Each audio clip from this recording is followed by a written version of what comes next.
IT job కోసం try చేస్తున్నారా? Coding ట్యూటర్లో training తో పాటు stipend and 100% job guarantee.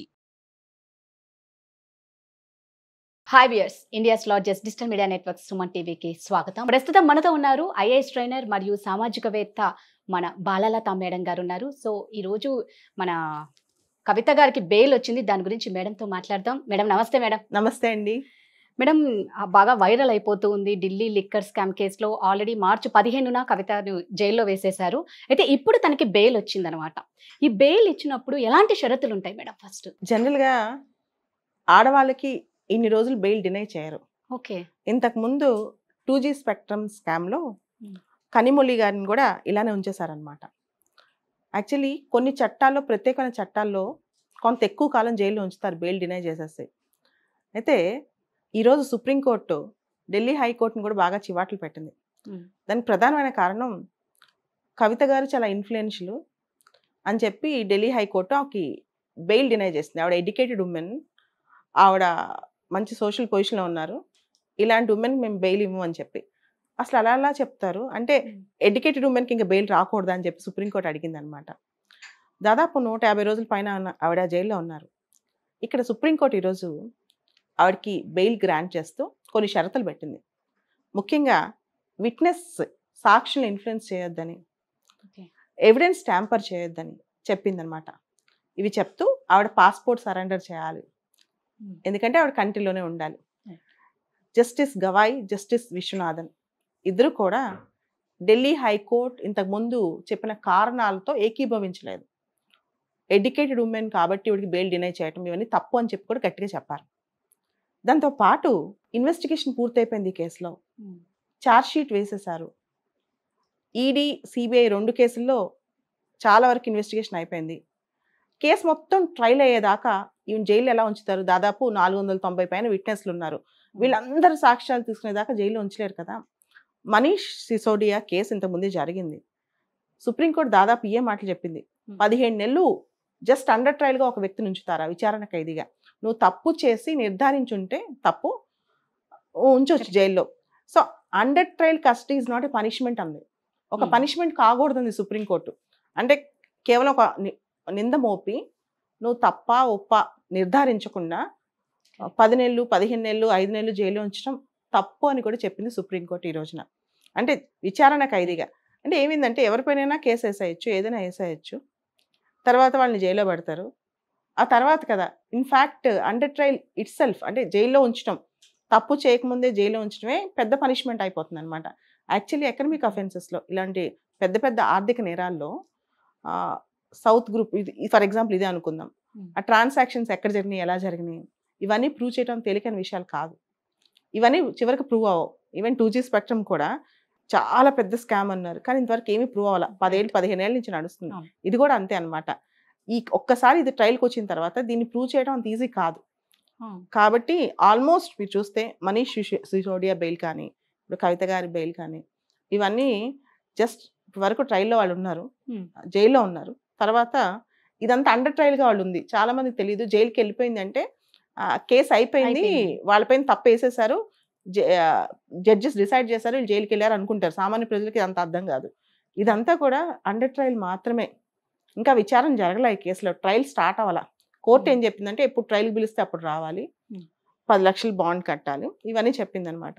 So ఇది అక్యూజ్డ్ వేరు, కన్విక్టెడ్ వేరు. అక్యూజ్డ్ అంటే ఎవరిపైనైతే నింద ఆరోపించబడి ఉందో వాళ్ళు అక్యూజ్డ్.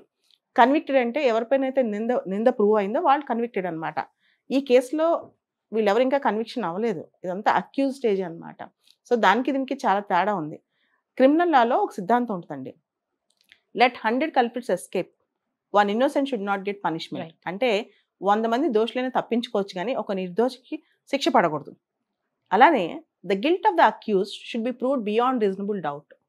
ఎవరైతే విచారణ ఖైదీలో ఉన్నారో వాళ్ళు తప్పు చేశారని చెప్పి ఎటువంటి సందేహం లేకుండా ప్రూవ్ అవ్వాలి. ఈ 2 ఫండమెంటల్ రూల్స్ అనమాట. వీటిని బ్రేక్ చేసి ఏ కోర్టు కన్విక్షన్స్ ఇవ్వలేదు. సో ఇవన్నీ చూసి ట్రయల్ జరిపి ఆ ట్రయల్ సిద్ధాంతాలు పూర్తిగా తీసుకుని ఆ ట్రయల్లో ఏవైతే విట్నెస్లు చెప్తారో ఆ సాక్ష్యాలు తీసుకుని, అదేవిధంగా ఈ కేసులో మనం మొత్తం చూసుకుంటే కనుక A1, A2 దీనిలో కవిత మధ్యలో ఉన్నట్టున్నారు, ఫస్ట్ లో కూడా లేరు. లేరు. అవును. సో సిసోదియాకే బెయిల్ వచ్చినప్పుడు ఈవిడికి రావటం పెద్ద విషయం కాదు. సుప్రీంకోర్టుకి వెళ్తే ఖచ్చితంగా ఇలాంటి కేసులో బెయిల్ వస్తాయి. దాదాపు 150 రోజుల తర్వాత బెయిల్ అయింది, ఇంకా లేట్ అయింది అనమాట. సో ఎకనమిక్ అఫెన్సెస్ అనేవి ఇంకా మాక్సిమం ఇంతకంటే పనిష్మెంట్స్ కూడా మనం చూస్తే ఈ అండర్ ట్రయల్ గా జైల్లో ఉండడం పెద్ద పనిష్మెంట్. ఓకే. ఆ తర్వాత ట్రయల్ జరుగుతూ ఉంటుంది, జీవితకాలం పూర్తవుద్ది అనమాట ఇలాంటి వాటిలో. అంటే ఇప్పుడు ఈ అంటే మన జనాలు ఎలా అనుకుంటారంటే రే బెయిల్ ఇచ్చేస్తున్నారు, వీళ్ళు ఇంకా వీళ్ళ దగ్గర ఉన్న సాక్ష్యాలన్నీ మాఫీ చేస్తారా ఏంటి అన్న టెన్షన్ కూడా జనాలకు ఉంటుంది. అంటే లిక్కర్ స్కామ్ అంటే చిన్న స్కామ్ కాదు కాబట్టి. అంటే ఇప్పుడు మీరు ఇందాక ఒక మాట అన్నారు, 100 మంది నిర్దోషులైనా దోషులకి శిక్ష పడకున్నా పర్లే, ఒక్క నిర్దోషిని మాత్రం కాపాడాలి. మన ఇండియా మొత్తం అదే. కానీ దాని వల్ల నేరాలు ఎక్కువ అవుతాయి కదా మేడం. అంటే మామూలుగా అంటే అఫెన్సెస్ రకరకాలండి. ఆర్థిక పరమైన నేరాలు వేరు, తర్వాత క్రిమినల్ ఎవరైతే క్రిమినల్ యాక్ట్స్ ఉంటాయో, రేప్ కానీ మర్డర్ కానీ, అవి వేరు. దీనికి స్ట్రాంగ్ చట్టాలు ఉన్నాయి. ప్రివెన్షన్ ఆఫ్ కరప్షన్ యాక్ట్ కావచ్చు, prevention of money laundering act కావచ్చు, ఇవన్నీ ఉన్నాయి. ఈరోజు కూడా supreme court prevention of money laundering act section 45 దానిలో ప్రొవిజన్ గురించి పర్టికులర్గా చెప్పింది అనమాట. ఉమెన్కి స్పెషల్ కన్సిడరేషన్ ఉంటుందని చెప్పి ఇలాంటి కేసుల్లో. లాని పార్లమెంట్ తయారు చేస్తుంది. ఆ లాని కాదని జడ్జెస్ కూడా పెద్దగా చేయాల్సిన స్కోప్ కూడా అక్కడ ఉండదు. లా ప్రకారం వెళ్ళాలి వాళ్ళు కూడా. సో ఢిల్లీ హైకోర్టు కొన్ని ఇచ్చిన స్టేట్మెంట్స్ తప్పడుతూ చెప్పింది. ఇక్కడ క్వశ్చన్ కవిత గారు ఇన్వాల్వ్ అయ్యారా లేదా అనేది కాదు, అదంతా ట్రయల్ స్టేజ్. అసలు అంతవరకు స్టేజ్ లేదు. సిబిఐ ఈడీ తన వాదన తను వినిపిస్తాయి. వీళ్ళ లాయర్లు బెయిల్ గురించే ఇదంతా. This is all about bail. తర్వాత స్టోరీ తర్వాత వాళ్ళు ఏం వాదిస్తున్నారు, ఈవిడ ఫోన్ మొత్తం ఆవిడ చేసేసిందని, ఫార్మాటింగ్ చేసేసిందని ఇలా అంటున్నారు. ఇవన్నీ బెయిల్ కి వర్తించవు. తర్వాత ఈవిడ బయటకు వెళ్తే ఇన్ఫ్లుయెన్స్ చేస్తుందేమో విట్నెస్ అని, ఒక కేసు అని ఇవిడ బుక్ అయిందా విట్నెస్ ని ఇన్ఫ్లుయెన్స్ చేస్తుందని చెప్పి, సాక్షుల్ని ప్రభావితం చేసిందని చెప్పి వాళ్ళ తరపు లాయర్ అడిగారు. రైటే కదా అదంతా. సో టెక్నికల్ గా లీగల్ గా చూసుకుంటే ఈ కేసు సుప్రీంకోర్టుకి వెళ్తే ఖచ్చితంగా బెయిల్ వచ్చిందని ముందే అందరికీ తెలుసు. ఎందుకంటే ఈ కేసులో స్టేట్మెంట్స్ తప్ప, స్ట్రాంగ్ స్టేట్మెంట్స్ తప్ప, అక్కడ ఈ కేసులో జడ్జి కోర్టులో ఒకటి అడిగారు, ఇవి తప్పు చేసిందని చెప్పి ఒక మెటీరియల్ ఫ్యాక్టర్ చూపించిందని. ఈవిడ తప్పు చేసిందని చెప్పి నాకు మెటీరియల్ చూపించండి, ఈవిడ పైన డైరెక్ట్గా మీ దగ్గర ఎవిడెన్స్ ఉంది అని చెప్తే పెద్దగా అక్కడ వాళ్ళు ప్రొడ్యూస్ చేయగలిగింది కూడా ఏం కనిపించలేదు ఈ రోజున. సో ట్రయల్ ఏమైనా ప్రొడ్యూస్ చేస్తారేమో మనకు తెలియదు. సో ఇవన్నీ చాలా ఉన్నప్పుడు ఖచ్చితంగా బెయిల్ వచ్చే అవకాశం ఉంది. మీకు బెయిల్ వచ్చిద్దా రాదా అని చెప్పి ఇందాక నేను లైవ్ చూసాను అనమాట. మీకు వాళ్ళు ఎవరైతే ఇన్స్టిట్యూషన్స్ ఉన్నారు, ఈడీ కానీ సిబిఐ కానీ, వాళ్ళ లాయర్స్ని జడ్జెస్ అడిగే క్వశ్చన్ బట్టే మీకు అర్థమైపోయింది జడ్జి వాళ్ళతో ఎంత స్ట్రాంగ్గా మాట్లాడుతున్నారు, ఎలాంటి క్వశ్చన్స్ అడుగుతున్నారు, ఎంత హార్ష్గా మాట్లాడుతున్నారు అని చెప్పి. అక్కడ 2-3 పాయింట్స్ జడ్జ్ లేవనెత్తారనమాట. ఒకటి, ఆవిడ మహిళ. 2, ఇన్వెస్టిగేషన్, ఆవిడ తరపున ఇన్వెస్టిగేషన్ కంప్లీట్ అయిపోయింది, ఇంకా ఆవిడని కస్టడీలో ఉంచుకోవాల్సిన అవసరం లేదు. 3, ఛార్జ్ షీట్ ఫైల్ అయిపోయింది. ఆవిడ బాధ్యత గల, ఇంతకుముందు ఒక ఎంపీగా చేశారు, ఇప్పుడు ఎమ్మెల్సీ. ఆవిడ ఎక్కడికో పారిపోద్ది, ఫ్లై అయిపోద్ది ఇండియా నుంచి అనే ధోరణి అయితే లేదు. ఆవిడ ఎక్కడికైనా ఇండియాలో ఉండాల్సిందే. సో ఇటువంటి సందర్భంలో ఆవిడకి ఎందుకు డినై చేయాలి? Bail is a rule, jail is an exception. జనరల్గా ఇండియన్ క్రిమినల్ లాలో మర్డర్ చేసినా, రేప్ చేసినా, నువ్వు ఏం చేసినా సరే బెయిల్ వస్తుంది. Bail is a rule, jail is an exception. ఎందుకు బెయిల్ ఇవ్వరు? వీళ్ళు బయటకు వస్తే సాక్షులను ప్రభావం చేస్తారేమో, లేదా వీళ్ళు బయటకు వస్తే సాక్ష్యాలు తారుమారు చేస్తారా, లేదా వీళ్ళు బయటకు వస్తే ఎవరైనా బెదిరిస్తారేమో, పారిపోతారేమో, అంటే లా నుంచి తప్పించుకుంటారు, చట్టం నుంచి తప్పించుకుంటారేమో. అటువంటి సందర్భంలో లేకపోతే బెయిల్ ఇస్తారు.